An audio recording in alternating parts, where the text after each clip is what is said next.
کوئی ڈکٹیٹر بیٹھا ہے اور وہ اپنے ڈکٹوریل جو اس کی خواہشات ہیں اسی کے تابع کام کرتا ہے۔ معاملہ کچھ یوں ہے کہ بینچ نمبر 2 میں 2 جج صاحبان نے کیس کی سماعت کرنی تھی۔ اس میں سے جسٹس قاضی فائز عیسیٰ صاحب ایز سینئر موسٹ جج وہاں پر موجود تھے، اور ان کے ساتھ تھے جسٹس رضوی صاحب، انہوں نے اس کیس کی حسن رضوی صاحب انہوں نے اس کیس کی سماعت کرنی تھی۔ جس وقت جسٹس قاضی فائز عیسیٰ صاحب اس عدالت میں داخل ہوتے ہیں تو پتہ چلتا ہے کہ جناب آج صبح ہی بلکہ کل رات گئے اس بینچ سے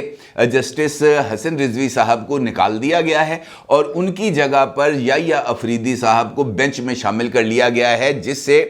جو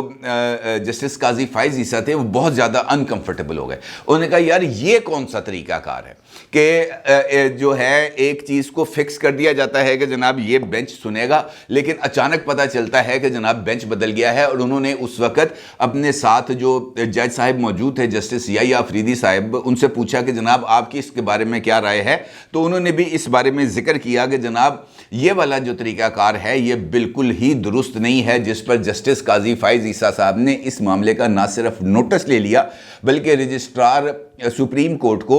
فوری طور پر تمام ریکارڈ کے سمیت حاضر ہونے کا حکم بھی دے دیا۔ اور اسی دوران جسٹس قاضی فائز عیسیٰ صاحب کی طرف سے کچھ ریمارک سامنے آئے جس میں ان کا یہ کہنا تھا کہ میں سپریم کورٹ کا جج ہوں، 5 سال تک chief justice Balochistan high court رہ چکا ہوں، ہم چاہتے ہیں شفافیت ہونی چاہیے۔ اگر رجسٹرار ایک سے دوسرے بینچ میں کیس لگا دے گا تو شفافیت کیسے ہوگی؟ ایسے لگتا ہے کہ رجسٹرار تو میرے جیسے جج سے بھی زیادہ طاقتور ہے۔ میں 210 کے کیس نہیں سن سکتا کیونکہ کیسز رجسٹرار سماعت کے لیے مقرر کرتا ہے۔ کیا میں فون کر کے رجسٹرار کو یہ کہہ سکتا ہوں کہ فلاں کیس فلاں بینچ میں لگا دیں؟ اور رجسٹرار صاحب اس سارے معاملات میں نہایت ہی خاموش رہے۔ پھر انہوں نے سوال پوچھا کہ جناب یہ مختلف کیسز جو ہیں یہ بینچز میں فکس کرنے کا کیا طریقہ کار ہے؟ جس پر رجسٹرار سپریم کورٹ کا یہ کہنا تھا کہ جناب اس حوالے سے ایک پالیسی تیار کر کے معزز چیف جسٹس آف پاکستان کو 2022 میں بھجوائی گئی تھی، اور اس کے بعد سے یہ فائل ابھی تک سپریم کورٹ کے رجسٹرار آفس میں چیف جسٹس آفس سے واپس نہیں آئی۔ تو لہٰذا جو ہے یہ پالیسی، اس کا مطلب یہ ہے کہ یہ پالیسی ابھی تک موجود نہیں ہے۔ اور انہوں نے کہا رجسٹرار صاحب نے کہ جناب جو بھی کیسز فکس ہوتے ہیں سماعت کے لیے وہ معزز chief justice of Pakistan mister justice Umar Ata Bandial صاحب کی منظوری سے ہی جو ہے وہ فکس کیے جاتے ہیں۔ جس پر جسٹس یحییٰ افریدی کا کہنا تھا کہ سوال یہ ہے کہ بینچ میں جسٹس حسن رضوی صاحب تھے، بینچ کیوں تبدیل کیا گیا؟ جس پر جو ہے وہ رجسٹرار صاحب کوئی جواب نہیں دے سکے، جس کے اوپر آدھے گھنٹے کے لیے سماعت میں وقفہ کیا گیا اور اب تک جتنے بھی کیسز زیر التوا ہیں ان کا ریکارڈ منگوا لیا گیا ہے۔ کہنے کا مطلب یہ ہے کہ ہر ایک جگہ پر یہی ایک سچویشن آپ کو دیکھنے کو ملے گی، سپریم کورٹ سے لے کر جوڈیشل مجسٹریٹ کی عدالت تک۔ آپ جس بھی جگہ چلے جائیں آپ کو پاکستان کے عدالتی نظام کے اندر سب کچھ ملے گا، انصاف نہیں ملے گا۔ سب کچھ اویلیبل ہے، کمرے بنے ہوئے ہیں، اے سی لگے ہوئے ہیں، جج صاحب بیٹھے ہیں، گاڑیاں ہیں، پٹرول ہے، گھر ہیں، منشی ہیں، ریڈر ہیں، پتہ نہیں کیا کیا ہے۔ لیکن اس سارے عمل کے دوران اگر کسی جگہ پر کوئی کیجویلٹی ہوتی ہے تو وہ کیجویلٹی آف جسٹس ہے، اس کے علاوہ آپ کو کچھ نہیں ملے گا۔ یہ جو باتیں، یہ جو چیزیں ہیں یہ اس سمت کی طرف اشارہ کرتی ہیں کہ پاکستان میں سب سے زیادہ جو جماعت جو انصاف کے نام پر بنی ہے، انصاف جس کے نام کا حصہ ہے، وہی انصاف کے راستے میں اس وقت سب سے بڑی رکاوٹ بنی ہے۔ یہ کبھی کسی جگہ پر آپ نے دیکھا کہ ایک عدالت کے اندر، بلکہ میں نے ایک ویڈیو کے اندر آپ کو مثال دی تھی لاہور ہائی کورٹ کی، کہ لاہور ہائی کورٹ کے جو معزز چیف جسٹس ہیں ان کی عدالت کے اندر ایک کیس لگا ہوا تھا، مریم نواز صاحبہ کا کیس تھا، اور ان کے جو وکیل ہیں امجد پرویز بٹ صاحب، وہ ایک دوسرے بینچ سے کیس ختم کر کے فاضل چیف جسٹس کی عدالت میں آ رہے تھے، اور جس وقت وہ عدالت میں داخل ہو رہے تھے اس وقت چیف جسٹس صاحب ان کی عدم پیشی کے اوپر یعنی عدم حاضری پر اس کیس کو 7 دن کے لیے جو ہے وہ مؤخر کر رہے تھے۔ اور اسی دوران امجد پرویز بٹ صاحب نے کہا کہ جناب میں آ گیا، تو چیف جسٹس صاحب نے کہا میں اب آرڈر لکھوا چکا ہوں، اب 7 دن بعد آئیے گا، نکلو یہاں سے۔ یہ نظام انصاف. لیکن یہ نظام انصاف جب ہم یہ دیکھتے ہیں کہ یہ ایک طرف نظام انصاف بالکل مختلف ہے اور ریسٹ آف دی پاکستان کے لیے نظام انصاف بالکل مختلف ہے، تو پھر سوال اٹھتے ہیں. یہ جو سوال کل پیدا ہوئے جسٹس عطر من اللہ صاحب کی طرف سے، یہ بھی اسی سمت کی طرف اشارہ کرتے ہیں کہ 4 جج صاحبان کی طرف سے یہ کہا گیا کہ جناب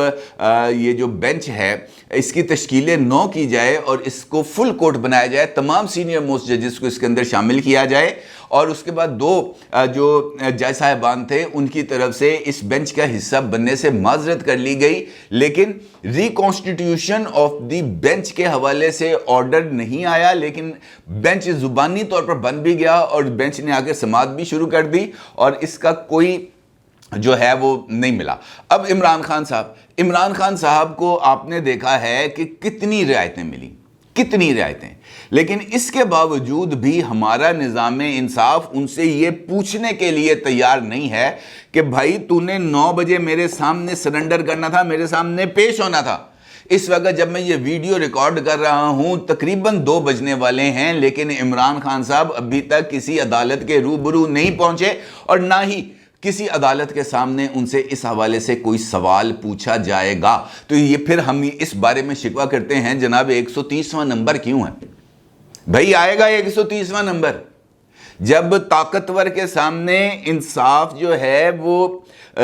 اس کے لیے اس کی مرضی کا انصاف دینے کے لیے تیار بیٹھا ہوگا، یوں پلیٹ میں رکھ کے بیٹھا ہوگا، اس کے لیے منتظر ہوگا، تو پھر 130واں نمبر ہی ہوگا. ایسا نہیں ہو سکتا کہ جناب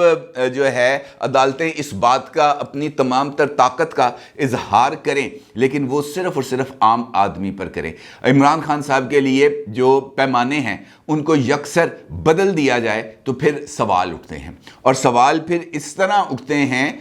کہ جو ہے تو بڑی عجیب سی بات کہ جج کو دیکھ کے ہی پتہ چل جاتا ہے کہ فیصلہ کیا ہے. وہ مختلف سپریم کورٹ کے وکلاء حضرات اور مختلف بار کونسلز اسی بات کی طرف اشارہ کرتی ہیں کہ جناب بینچ دیکھ کے پتہ چل جاتا ہے کہ فیصلہ کیا ہے. ابھی جو 5 رکنی بینچ اس وقت سماعت کر رہا ہے، آج صبح سے ان کا آپ یا کل سے جب سے یہ 5 رکنی بینچ 9 سے 5 پہ آیا ہے، آپ ان کی پروسیڈنگز کو دیکھ لیں تو آپ کو وہ سوال جو عطر من اللہ صاحب نے اٹھائے تھے، یہ بینچ ان بیسک سوالات کی طرف نہیں آ رہا کہ بھائی پہلے تو اسمبلیوں کی تحلیل کو دیکھیں کہ وہ جسٹیفائیڈ ہے یا نہیں، کیا وہ لافل ہے یا نہیں، تو اس کے بعد 90 دن آئیں گے نا. لیکن اس سوال کی طرف نہیں دیکھنا کیونکہ اس میں لاڈلا آتا ہے، اس میں پسند ناپسند آتی ہے. اس وقت خواہش یہ ہے کہ لاڈلا کہہ رہا ہے کہ پنجاب اور خیبر پختونخوا میری جھولی میں ڈال دیے جائیں تو اس کو بخش دو، دے دو اسے، جو وہ کہتا ہے اس کو کرنے دو. لیکن اس امپورٹنٹ سوال کا کوئی بندہ جائزہ نہیں لینے کے لیے تیار کہ جناب یہ اس وقت جو مردم شماری جاری ہے، یہ 2 صوبوں کے اندر جو انتخابات ہوں گے یہ پرانی مردم شماری کے تحت ہوں گے. نیشنل اسمبلی اور باقی 2 صوبوں کے اندر جو انتخابات ہوں گے وہ نئی مردم شماری کے بعد ہونے والی حلقہ بندیوں کے ساتھ ہوں گے. تو یہ جو کھلارا پڑ جائے گا اس کو کون سمیٹے گا؟ نہیں، اس کو نہیں دیکھنا، اس کو نہیں دیکھنا اور نہ ہی اس چیز کو ایڈریس کرنا ہے. کیونکہ یہاں پر جو انصاف کی دیوی جو بیٹھی ہوتی ہے نا، وہ آنکھوں پر پٹی باندھ کر، یہاں پر وہ پٹی اتری ہوئی ہے. مصیبت یہ ہے کہ قانون اس وقت یہ دیکھ رہا ہے کہ اس نے کس کو انصاف دینا ہے اور کیسا انصاف دینا ہے. پٹی بندھنے کا مقصد یہ ہے کہ قانون یہ نہ دیکھے کہ اس کے سامنے بادشاہ کھڑا ہے یا فقیر کھڑا ہے، کیونکہ قانون کی نظر میں تو سب برابر ہوتے ہیں نا. لیکن یہاں پر بالکل الٹی گنگا بہہ رہی ہے، اور جب تک یہ الٹی گنگا بہتی رہے گی ہم 130ویں نمبر پر ہی رہیں گے. اور مجھے نہیں لگتا کہ مستقبل کے اندر بھی یہ الٹی گنگا کے رکنے کا کوئی امکان پایا جاتا ہے. ادروائز ایسا نہ ہوتا کہ عمران خان صاحب کے انتظار کے اندر 4 مختلف عدالتیں صبح سے منتظر رہتی کہ جناب عمران خان صاحب نے کب آنا ہے. 4 عدالتیں، 4 پیشیاں، صبح سے 4 عدالتیں بیٹھی ہوئی ہیں، منتظر بیٹھی ہیں. پولیس والے بیچارے صبح سے وہاں پہ کھڑے ہیں لیکن انصاف کے منتظر ہیں پاکستان کے عوام. اپنی رائے کا ضرور اظہار کیجیے گا. آپ کا بہت شکریہ. اللہ حافظ.